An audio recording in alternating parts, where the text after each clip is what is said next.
অনেকেরই পটল পছন্দ নয়, তবে এভাবে রান্না করলে আঙ্গুল চেটেপুটে খাবেন, শুধু খাবেন না। ব্যক্তিগতভাবে পটলের তরকারি আমারও পছন্দ ছিল না, তাই একদিন ভাবলাম যে একটু ভিন্নভাবে রান্না করে দেখি কেমন হয়। যেই ভাবনা সেই কাজ, রান্না করলাম, কিন্তু খেয়ে তো আমি নিজেই অবাক। আসসালামু আলাইকুম, কেমন আছেন সবাই? আশা করি সবাই ভালো আছেন। আলহামদুলিল্লাহ আমিও ভালো আছি আল্লাহ পাকের অশেষ কৃপায়। চলুন আমরা মূল ভিডিওতে চলে যাই। পটল কিন্তু আমি আস্তই রেখেছি, কিন্তু দুই পাশে একটু কুচি কুচি করে কেটেছি। এখন আমি হলুদের গুঁড়া, মরিচের গুঁড়া আর লবণ দিয়ে মেখে 10 মিনিটের মতো রেস্টে রেখে দেব।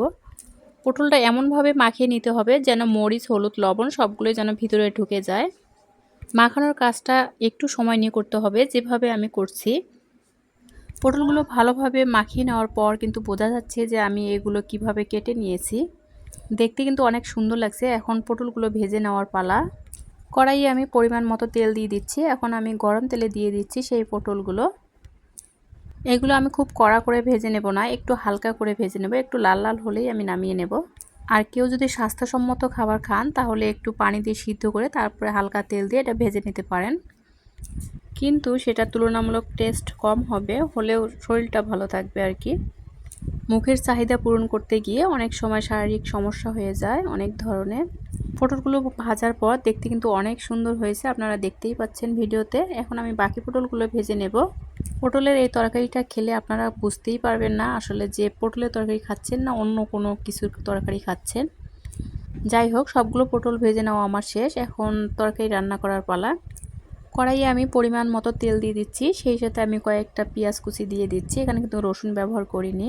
পেঁয়াজগুলো আমার লাল লাল হয়ে গেছে। এখন আমি এখানে দিয়ে দিচ্ছি মরিচের গুঁড়া, হলুদের গুঁড়া আর লবণ। এগুলো একটু তেলে ভালোভাবে ভেজে নিয়ে তারপরে এখানে মাছ দিয়ে দেব। ভালোভাবে ভেজে নেব যাতে গন্ধ না থাকে। তারপরে একটু পানি দিলাম। এখন পানি দিয়ে ভালোভাবে বলক তুলে মাছটা দিয়ে দিলাম।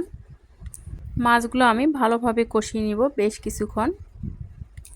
মাছগুলো এখন আমি তুলে নেব। এখন দিয়ে দিচ্ছি সেই ভেজে রাখা পটল। পটলগুলোতে বেশি পানি দেওয়ার প্রয়োজন হবে না, আমি এই পানিতেই ভালোভাবে কষিয়ে নেব। দেখতেই পাচ্ছেন এরকম হয়েছে। যেহেতু আমি পটলটা আগেই ভেজে রেখেছিলাম তাই এখানে তেমন কোনো পানির প্রয়োজন হবে না। এই তো এরকম হয়েছে। এখন আমি পানি দিয়ে দিচ্ছি। ঝোলের পানিটা একটু গরম হয়ে গেলে আমি এখানে মাছ দিয়ে দেব।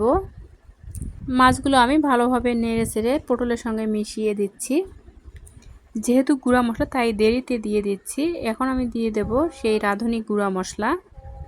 এখানে আমি আর কোনো ধরনের মশলা ব্যবহার করিনি, রাঁধুনি গুঁড়া মশলাটাই যথেষ্ট এই তরকারির জন্য।